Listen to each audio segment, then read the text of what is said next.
नमस्कार दोस्तों, आज हम लोग आपके सामने जो ये सेशन डिस्कस करने जा रहे हैं ये BS6 के इंजन्स पर है और इसके अंदर हम जानेंगे BS6 के डिफरेंट इंजन जो कि स्टार, ग्रीव्स के साथ सम्मिलित हैं। तो ये सेशन जो है हमारा वो 3 सेशंस में डिवाइडेड है। सबसे पहले BS6 है क्या? हमारे एनवायरनमेंट में एयर पॉल्यूशन बहुत ज़्यादा इंक्रीज़ कर रहा था डिफरेंट हार्मफुल गैसेस की वजह से, जिसकी वजह से गवर्नमेंट ने कुछ नॉर्म सेटअप किए हैं और जिसके कारणवश हमें गाड़ियों में कुछ चेंजेस करनी पड़ी।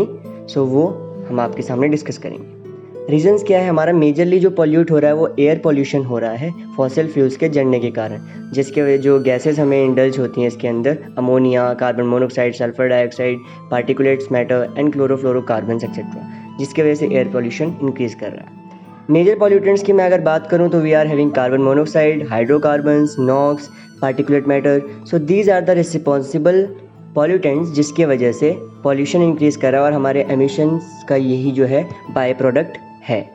हेल्थ एंड इफेक्ट्स जो हमारे ऊपर पड़ रहे हैं इन गैसेस की वजह से, that is are skin rashes, asthma, kidney liver damage, cough throat irritation, nervous system में प्रॉब्लम, बच्चों की ग्रोथ में प्रॉब्लम और सबसे major fatal disease cancer.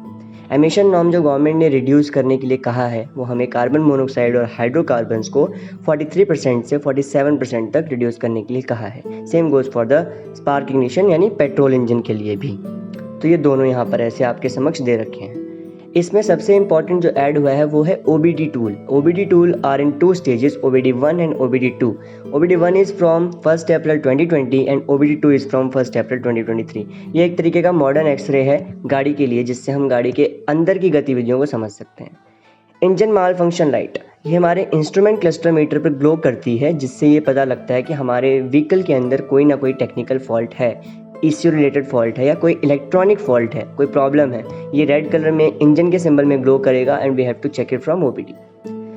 Next we are having air fuel ratio. Air fuel ratio ही हमारा depend करता है कि एमिशन हमारा कैसा निकलेगा। तो पहले ये मैकेनिकली कंट्रोल था, तो एक प्रॉपर स्टोशियोमेट्रिक रेशो रहता है जो कि कंट्रोल किया जाएगा अभी इलेक्ट्रॉनिकली, जिसमें जो एमिशन की जो मात्रा है वो कम होती है इस रेशो में। हैजार्डस गैसेस कहाँ से पनप सकती हैं? हमारा फ्यूल फिलिंग कैप से, साइलेंसर आउटलेट से और हमारा ब्लो बाय गैसेस से। तो ये डिफरेंट एरियाज से आप देख सकते हैं गैसेस हमारी एमिशंस निकल सकते हैं, पनप सकते हैं, आ सकते हैं। You can see from the exhaust CO2, particulate matter, even the water formation H2O जो कि कंडेंसेशन के बाद होता है, हाइड्रोकार्बन एंड कार्बन मोनोऑक्साइड। तो ये डिफरेंट गैसेस हमारे साइलेंसर से निकलती हुई देख सकते हैं आप यहाँ पर।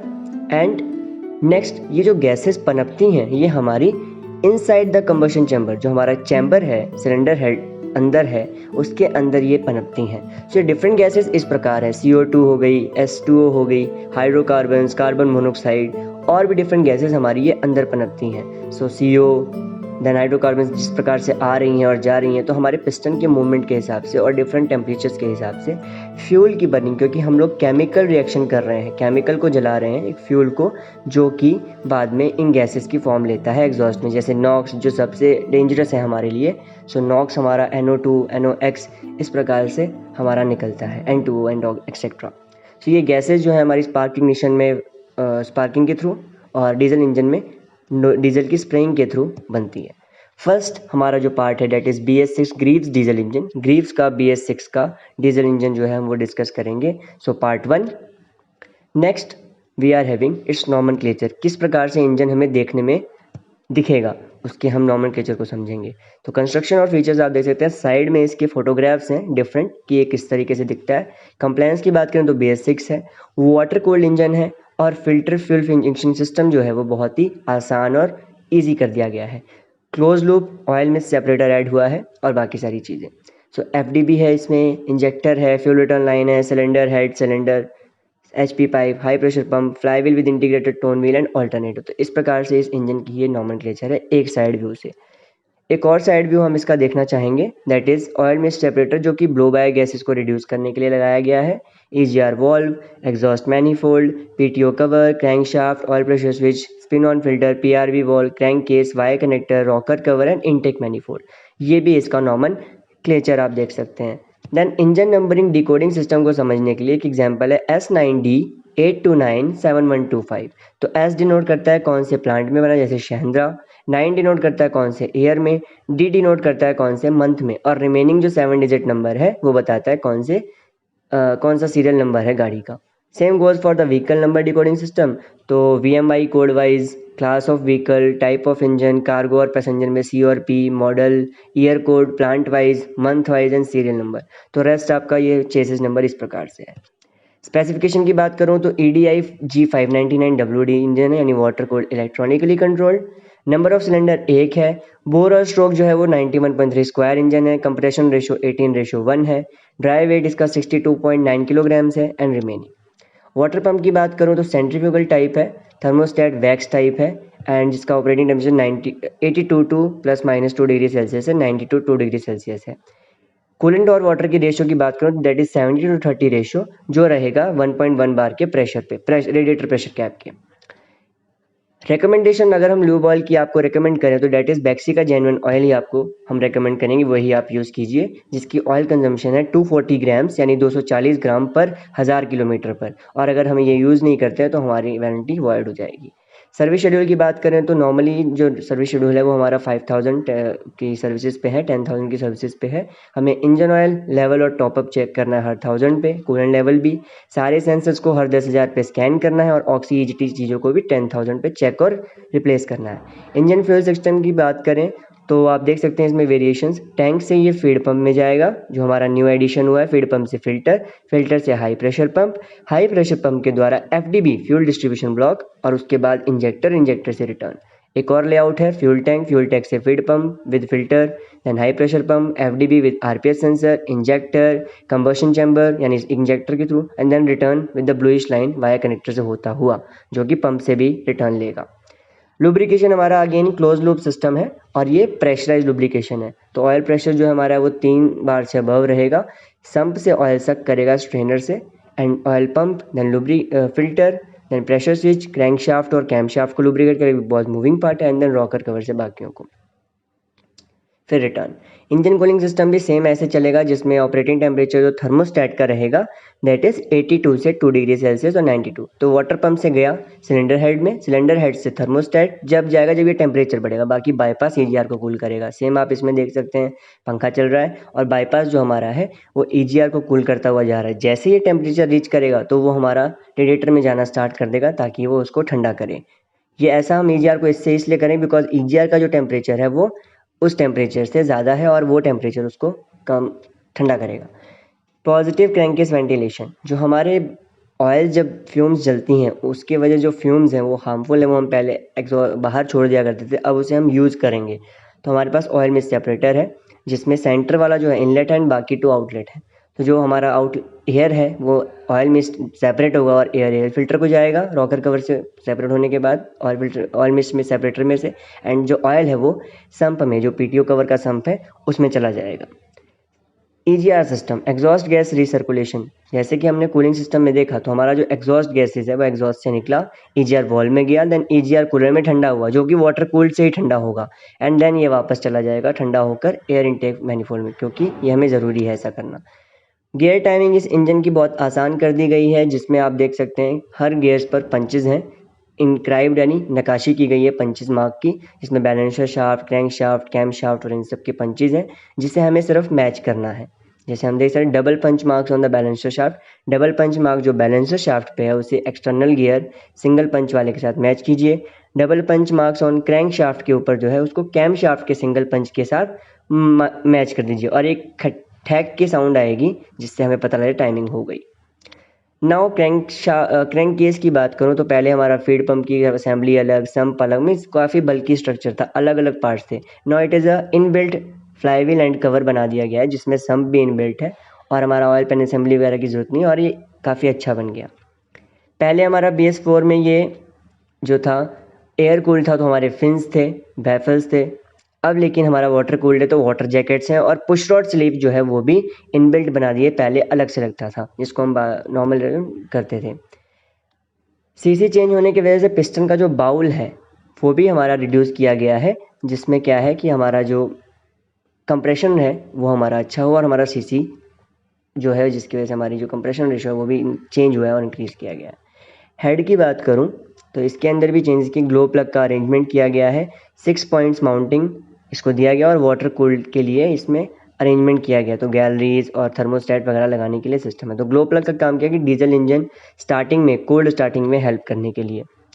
क्रैंकशाफ्ट की जो हमने चेंजेस किए हैं BS4 टू BS6, उसकी थ्रो इंक्रीज़ की है और बैलेंस करने के लिए, बहुत सिंगल सिलेंडर इंजन है तो उसकी जो वेब्स हैं बड़ी वाली उसको बैलेंस करने के लिए एक बैलेंसर शाफ्ट है और inbuilt cam shaft with balancer shaft दिया है। पहला हमारा कैम शाफ्ट इंटीग्रेटेड था, now it is a split cam shaft जिसको हम अलग कर सकते हैं और एक पूरी यूनिट बनाई गई है। आप देख सकते हैं डिफरेंट जोन। सो BS4 और BS6 में ये फ़र्क है 435 और 599 में। तो ये स्प्लिट कैम शाफ्ट जो है ऐड की। पहले हमारा FMA था, fly wheel mounted alternator, now अलग से एक सेपरेट माउंटेड ऑल्टरनेटर दे दिया है क्योंकि सेंसर्स और वेरियस इलेक्ट्रॉनिक कंपोनेंट्स ज़्यादा ऐड हो गए, तो उतनी पावर की बैटरी को चार्ज करने के लिए आउटपुट 35 एम्पेयर के साथ बाहर एक हमने अल्टरनेटर दिया है जो कनेक्टेड है पुली से। एग्जॉस्ट जो ट्रीटमेंट है उसके लिए एग्जॉस्ट EGR जो पाइप थी उसको रिप्लेस किया है इन एग्जॉस्ट सिस्टम्स के साथ। सिलेंडर हेड के साइड का व्यू ये है और प्रोविज़न ऑफ EGR दे रखा है सिस्टम में, तो वो थोड़ा सा इम्प्रूव किया गया है और बेटर ट्रीटमेंट को इनबिल्ट किया गया है। Same as goes for intake manifold. तो हमारा इंटेक में जैसे ऑयल मिस्ट आ गया तो पहले सिंपल था the hollow structure, but now एक पाइप प्रोट्रूडेड निकाला गया है जिसके अंदर हमारा एयर जो ऑयल मिस्ट सेपरेटर से सेपरेट होगा वो इसके अंदर जाएगा और यहाँ पर एयर यूज़ होगी। देन EGR का जो वॉल्व है पहले सोलेनॉइड ऑपरेटेड वॉल्व था, एक्चुएटेड वॉल्व था, अभी वो इलेक्ट्रॉनिकली कंट्रोल्ड बटरफ्लाई वॉल्व हो गया जो कि वाटर कूल्ड है और इलेक्ट्रॉनिकली चेक्ड है और बटरफ्लाई टाइप है, थ्रॉटल टाइप, ये वैसे काम करेगा। पहले हमारा ऑयल पंप मेटल वाइज था, अभी इसको हमने प्लास्टिक गियर यूज़ करके वेन टाइप का ऑयल पंप दिया है ताकि प्रेशर अच्छा बने और प्रॉपरली यूज़ हो, और वेटेज और सारी चीज़ों को कम करने के लिए प्लास्टिक गियर यूज़ किया गया है। तो इस प्रकार से ऑयल पंप का डिफरेंस एज़ कम्पेयर टू 4 ये रहा। रॉकर कवर की बात करूं तो पहले हमारे पास ब्रीदर्स था, आप देख सकते हैं काफ़ी बड़े अरेंजमेंट्स थे, लेकिन अभी हमारा जो रॉकर कवर है वो बहुत ही यूनिक और बहुत ही सिंपल डिज़ाइन का बन चुका है, आप देख सकते हैं। और इसके अंदर जो ओरिंग है वो भी ऐड की गई है, 6 माउंटिंग और डिफरेंट बनाया गया है। फ्लाईव्हील पहले स्टेटर्स के साथ और डिफरेंट था, फ्लाईव्हील के 30 फ्लाईव्हील्स पर ही कटे हुए थे। Now we are having tone wheel. तो टोन व्हील के अंदर 60-2 टीथ हैं यानी 58, यानी 2 फ्लैट टीथ हैं जहाँ से वो रीडिंग लेगा CKP सेंसर और रीडिंग CSO को देगा। कनेक्टिंग रॉड की बात करूं तो इसके अंदर कोई खास ज़्यादा चेंजेस नहीं की गई हैं। लार्ज एंड बेरिंग एट जो है उसके अंदर चेंजेस किया गया है, सिंपल सा उसका डाया बढ़ाया गया है और फ्रैक्चर कैन हमारा कनेक्टिंग रॉड है, तो same goes for that. Roller tappet की बात करूं तो रोलर टैपर्स में जो है विथ वो इम्प्रूव की गई है as compared to the previous one जो BS4 में था। तो विथ इम्प्रूव करने से एफिशिएंसी अच्छी आएगी और स्पेसिंग भी इजीली होगा। तो इस प्रकार से रोलर की जो है वो जो विथ है वो इम्प्रूव किया गया, ये चेंज है। पहले हमारा क्या था कि डिपस्टिक और ऑयल फिलिंग प्लग का जो सिस्टम था वो अलग था, दोनों डिफरेंट सिस्टम्स थे। Now as like in a car system, तो हमने क्या किया, ऑयल फिलिंग प्लग और हमारा जो ऑयल लेवल चेक है वो सेम कर दिया। हमारा फीड पंप जो था पहले वो मैकेनिकल था एंड डीजल फिल्टर जो है वो इस प्रकार का था। Now it has been incorporated in 1 unit जिसके अंदर हमारा इनबिल्ट डीजल फिल्टर है, फीड पंप है, इलेक्ट्रॉनिकली कंट्रोल्ड है और ये इसके अंदर वाटर सेपरेटर सेंसर भी है जो कि हम देख सकते हैं। Feed pump, diesel filter lock, WIFL water in fuel line sensor, diesel filter body, fuel inlet and fuel outlet. अब इसको खोलने और बांधने का तरीका हम सीखेंगे क्योंकि ये बहुत इंपॉर्टेंट और बहुत ही डेलिकेट पार्ट है, बहुत ही नाजुक पार्ट है। तो इसकी जो डिटेल्स हैं वो इस प्रकार है कि ये जो आप राउंड में देख रहे हैं 1 2 3 4 सेशंस में, तो जो पहला लॉक है इसको हम एंटी क्लॉकवाइज घुमाएंगे और नीचे की तरफ बॉडी को खींचेंगे। जैसे हम बॉडी को नीचे की तरफ खींचेंगे तो 2 और 3 के तरीके से ये नीचे आएगा वो लॉक एंड देन बॉडी हम बाहर कर लेंगे। आपकी सहूलियत के लिए हमने यहाँ पर एक तीर का निशान, एरो का मार्क दिया हुआ है राउंड सर्कल के साथ, बट जब आपके पास ये पार्ट आएगा उस पर ऐसा कोई मार्क या निशान नहीं हुआ, लेकिन हाँ नॉचेज होंगे। नॉचेज यानी खांचे, तो बड़े खांचे को बड़े में बैठाना है, छोटे खांचे को छोटे में बैठाना है, तो हमारा जो डीजल फिल्टर है वो ईजिली लग जाएगा। Same goes for electronic feed pump. Electronic feed pump को भी ऊपर से हम एंटी क्लॉक घुमाएंगे और बहुत ही आराम से उसको पुल करेंगे, बाहर की तरफ खींचेंगे। ओरिंग लगी है, ओरिंग का हमें खास ध्यान रखना है वो ठीक से बैठे। Same goes for water and fuel line. हमारे इंस्ट्रूमेंट क्लस्टर में जब लाइट आएगी तो हम जाके अनस्क्रू करेंगे और पानी ड्रेन कर देंगे। हमारे फ्यूल लाइन में जब एयर की लॉक आ जाती है, हवा कहते हैं ना हवा पैदा हो गई है, तो हवा को निकालने के लिए, ब्लीड करने के लिए हमें एयर लॉकिंग ब्लीडिंग स्क्रू दिया है, उसको हम अनस्क्रू करेंगे तो हमारा जो एयर है वो निकल जाएगा। एडिशनल पार्ट्स की बात करूँ इस इंजन में तो इस प्रकार है, ईजीआर वॉल्व है, ईजीआर कूलर है, एफडीबी फ्यूल डिस्ट्रीब्यूशन ब्लॉक है और टेम्परेचर सेंसर है, वाटर पंप है, ब्रेंज शाफ्ट है, सीकेपी सेंसर है, ऑयल मिस्ट सेपरेटर है। तो हमारा सबसे पहले यहाँ पर आप देख सकते हैं हाई प्रेशर फ्यूल पंप, जो उसका नंबर आपको PF51C11 दिया है। हाई प्रेशर पंप जो हमारा high pressure fuel injection pump है वो है ये भी हमारा फ्यूल कैमशाफ्ट टैपर्ड मैकेनिज्म के द्वारा चलेगा और इलेक्ट्रॉनिकली कंट्रोल, 1100 बार इसका मिनिमम प्रेशर रहेगा, आउटपुट प्रेशर रहेगा। एफडीबी और रेल प्रेशर सेंसर ये आपको खोलना नहीं है, जैसे ये फिटेड है, जब रिक्वायरमेंट है तो ही हमें चेंज करना है आरपीएस सेंसर को। ये एक तरीके का लॉबी है, जैसे सीआरडीआई सिस्टम से इनकॉर्पोरेटेड हुआ है, ये वहाँ से इंस्पिरेशन है, तो वहाँ पे इसके अंदर फ्यूल हमारा बना रहता है, बरकरार रहता है और रिक्वायरमेंट के साथ सिलेंडर में जाएगा। इंजेक्टर सेम जो हमारा पुराना इंजेक्टर था मैकेनिकल, लेकिन इसके अंदर ये ईसीयू कंट्रोल किया गया, सॉलिनॉइड वॉल्व एक्चुएटेड इंजेक्टर है। इसके अंदर मैग्नेटिक जनरेट होगा जिसकी वजह से पिन उठेगी और स्प्रे होगा। पहले हमारा सिस्टम टीसीआई के थ्रू वर्क होता था, now ECU engine control unit या इलेक्ट्रॉनिक कंट्रोल यूनिट ऐड हुआ है, जो कि इंजन के सारे इलेक्ट्रॉनिक कंपोनेंट्स को काम करवाएगा सेंसर एक्चुएटर्स के द्वारा। सेंसर सेंस लेगा, एक्चुएटर से काम करवाएगा। तो व्हीकल के हम एक्चुएटर्स की बात करें तो इस प्रकार है, ब्रेक स्विच जो कि ब्रेक पैडल लग के पास है, ब्रेक के ऑपरेशन देखेगा। क्लच स्विच जो क्लच के पास लगा हुआ है, क्लच के ऑपरेशंस को वर्क करवाएगा। And EST electronic hand throttle जो कि एक्सलरेशन को देखेगा।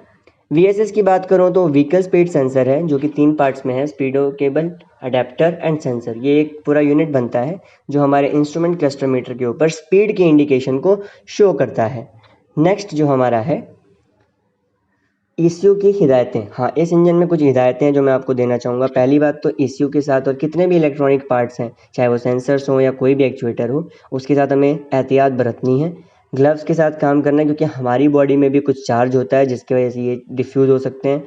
हाई टेंशन वायरिंग, वेल्डिंग, इन सब से बचाना है। ईसीयू को कनेक्ट करते समय और डिसकनेक्ट करते समय गाड़ी बंद हो और कम से कम 5 मिनट का वेट हो अंतराल में, दोनों केस में इसमें। वेल्डिंग करते समय बैटरी का कनेक्शन और ईसीयू के कनेक्शन हटा दीजिए, और ये हिदायत आपको ड्राइवर्स को देनी है। वॉशिंग करते समय ध्यान रखना है कि पानी डायरेक्ट स्प्लैश ना हो ईसीयू पे या किसी भी वायरिंग हार्नेस पे। हमने कोटिंग के लिए उसमें सेफ्टी दे रखी है, परंतु हमें बचाव रखना है। और साथ के साथ हमें ये भी ध्यान रखना है कि जो वर्क करें हम, वो एक इंजन रूम में काम करें, प्रॉपरली क्लोज्ड हो और उसके अंदर मिट्टी, पानी, मॉइस्चर, इन सारी चीज़ों से बचा हो। प्रोटेक्शन कैप का यूज़ करें ओपनिंग एरियाज़ के लिए, जो ओपनिंग पार्ट्स की ओपनिंग रहती हैं, खुले हुए मुंह, उनको हम प्रोटेक्शन कैप से ढकेंगे। और पॉली बैग का इस्तेमाल करेंगे, ट्रांसपेरेंट पॉली बैग, जिसके अंदर हम पार्ट्स को रखेंगे। ऐसे जैसे जब हम पहले काम करते थे वो काम नहीं चलेगा। तो हाईली सेफ्टी, क्लीनलीनेस यानी साफ़ सफाई के अंदर ही हमें इस इंजन के ऊपर काम करना है। BS6 के किसी भी इंजन के ऊपर काम करने के लिए साफ़ सफाई जो है वो सर्वोपरि है। अब आता है हमारा ओबीडी टूल, जो हमारा एक्सरे मशीन है एक हिसाब से। सो ओबीडी टूल ग्रिप्स का इस प्रकार है, ये 2 मॉडल्स डीजल और पेट्रोल दोनों के लिए यूज़ हो जाएगा। पॉश और एडवांटेक के सिस्टम इसमें है, ऑप्शन वाइज हम यूज़ कर सकते हैं। और इसको हम लैपटॉप और मोबाइल फ़ोन दोनों से कनेक्ट कर सकते हैं, डाटा केबल और ब्लूटूथ के द्वारा भी हम कनेक्ट कर सकते हैं अपने मोबाइल फ़ोन में। एप्पल iOS में, एप्पल आईफोन में ये नहीं चलेगा वर्जन, लेकिन एंड्रॉयड और विंडोज़ सपोर्ट करता है। टेक्नोट्रॉनिक इसको आसानी से चला सकता है, जो मैकेनिक हमारा अभी टेक्नोट्रॉनिक बन जाएगा। गाइडेड डायग्नोस्टिक फीचर और लैंग्वेज के लिए भी इसमें प्रावधान दे रखा है, अलग अलग भाषा का चयन करने के लिए। स्कीमेटिक लेआउट क्या है इंजन कंट्रोल यूनिट का, वो इस प्रकार है। इस तरफ इनपुट में सेंसर है, आउटपुट में एक्चुएटर्स हैं। तो ये डिफरेंट सेंसर्स ईसीयू को देते हैं, ईसीयू प्रोसेस करता है और एक्चुएटर्स उसको एक्चुएट करवाते हैं। सिंपल। वार्निंग लैम्प की बात करूं तो हमारे इंस्ट्रूमेंट क्लस्टर मीटर में वार्निंग लैम्प जलती है, मिल लैम्प, जिसके जलने से हमें ये सतर्कता मिलती है कि गाड़ी हमें वर्कशॉप में ले जानी है। ओबीडी टूल से स्कैन करवा के, चेक करवा के ठीक करवानी है। बाकी रिमेनिंग उसी प्रकार है। ग्लो प्लग लाइट आपको ग्लो प्लग की इंडिकेशन देगा, और WIFL water in fuel level की। सेंसर्स की बिहेवियर की बात करें कि अगर सेंसर ख़राब हो जाते हैं तो गाड़ी में हमारे बिहेवियरल चेंज क्या आएंगे, क्या फ़र्क पड़ेगा, जिससे हमें पता लग जाए कि गाड़ी में ये दिक्कत है। तो हमारे डिफरेंट सेंसर्स के जो बिहेवियर है वो मैं आपके समक्ष पेश करता हूँ। पहला सेंसर हमारा जैसे CKP सेंसर है, क्रैंकशाफ्ट पोजीशन सेंसर, जो कि टोन व्हील के पास लगा है, जो बताएगा कि पिस्टन किस पोजीशन पे है 2 मिसिंग दांतों के द्वारा। तो ये ख़राब होता है तो हमारा इंजन स्टार्ट नहीं होगा, इंजन स्टार्ट हमारा नहीं होगा। जिस केस में, और नेक्स्ट हमारा EGR वॉल्व है। EGR वॉल्व जो है हमारा वो ये बताता है कि नॉक्स को कंट्रोल करने के लिए ये है और इलेक्ट्रॉनिकली कंट्रोल्ड है। VSS, EST और CKPC डाटा लेगा। ये खराब होगा तो नॉक्स इंक्रीज होगा और गाड़ी लिम्फो मोड में चली जाएगी। लिम्फो मोड मैं फिर से बताता हूँ आने वाले सेशंस में। हमारा FDB है। FDB के साथ रेल प्रेशर सेंसर लगा है जो बताएगा कि इस ब्लॉक के अंदर, इस लॉबी के अंदर या इस CRDI सिस्टम के अंदर कि कितना बार का प्रेशर है, और अगर ये इसी को डाटा नहीं देगा तो भी हमारा इंजन स्टार्ट ना होने के चांसेस हैं। सो इस प्रकार है ये RPS sensor. Coolant temperature sensor जो कि थर्मोस्टेट की वर्किंग और इंस्ट्रूमेंट क्लस्टर मीटर पे टेम्परेचर की जो रीडिंग है वो बताएगा। ये हमारा कूलेंट सर्किट में लगा हुआ है नियर थर्मोस्टेट सिलेंडर हेड, और ये खराब होता है तो गाड़ी लिम्फो मोड में जाएगी, मतलब 50% उसकी एफिशिएंसी कम हो गई तो हमें गाड़ी को वर्कशॉप पे ले जाना है और नॉक्स बढ़ेगा। रेडिएटर फैन ऑन रहेगा। सॉलिनॉइड ऑपरेटेड इंजेक्टर जो है, इंजेक्टर खराब हुआ जो कि फ्यूल इंजेक्ट करेगा और इश्यू इसको बार बार डाटा दे रहा है कि इंजेक्ट करो but it is not working, ये खराब है, उस केस में भी गाड़ी स्टार्ट नहीं होगी। Okay. Water in fuel level sensor, मैंने बताया था WFIL जलेगा तो हमें पानी ड्रेन करना है, लेकिन ये खराब हुआ तो कैसे पता चलेगा? जब हम गाड़ी ऑन करते हैं, स्टार्ट नहीं करते हैं, इग्निशन ऑन करते हैं तो सारी लाइटें जलती हैं। अगर ये खराब हुआ तो लाइट नहीं ग्लो करेगी, तो हमें समझ लग गया कि कोई ना कोई प्रॉब्लम है, हम चेक करेंगे। क्लच स्विच है, सिंपल क्लच स्विच है, एक्चुएटर है, इसके खराब होने से कोई इंजन पर इतना इफेक्ट नहीं पड़ेगा। हाँ, रीडिंग्स में फ्लक्चुएशन आ सकती है कि क्लच दबा है या नहीं दबा है, सो इंजन की परफॉर्मेंस में कोई ज़्यादा इफेक्ट नहीं होगा। सेम जो हमारे डिफरेंट एक्चुएटर्स हैं वो भी, जैसे ब्रेक स्विच है तो ब्रेक पैडल लग के पास लगा है तो इसके वजह से भी जो हमारी फ्यूल क्वांटिटी कम ज़्यादा होती थी उसमें भी कोई ज़्यादा खास फर्क नहीं पड़ेगा। इंजन की परफॉर्मेंस जो है वो डाउन नहीं होगी, जैसे बाकी चीज़ों में गाड़ी स्टार्ट नहीं हो रही है, लिम्फो मोड में जा रही है, ऐसा कुछ नहीं होगा। हाँ, EST के केस में, इलेक्ट्रॉनिक हैंड थ्रॉटल के केस में हमारा गाड़ी हेजिटेट करेगी। क्यों? क्योंकि ये ECU के द्वारा कनेक्टेड है और इसके अंदर जो सिस्टम है, जब हम एक्सेलरेट करते हैं तो उस केस में अगर ये ख़राब है तो ये रीडिंग नहीं लेगा, पुअर फ्यूल एफिशिएंसी आएगी। WSS या VSS, व्हीकल स्पीड सेंसर, तो व्हीकल स्पीड सेंसर हमारा कई गाड़ियों में गियर बॉक्स के पास लगा रहता है और कुछ मॉडल्स में स्पीडोमीटर के केबल असेंबली के पास। ये रीडिंग देता है हाई स्पीड और लो स्पीड का, आप वेरिएशन देख सकते हैं दोनों ग्राफ्स में।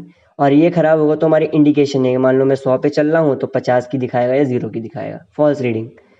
अब मैंने इंजन को व्हीकल पे चेसिस पे लगाया और आपको दिखाने की कोशिश की है। Long right and long member है, front engine mount, rear engine mount, air filter, radiator assembly with fan and fuel tank.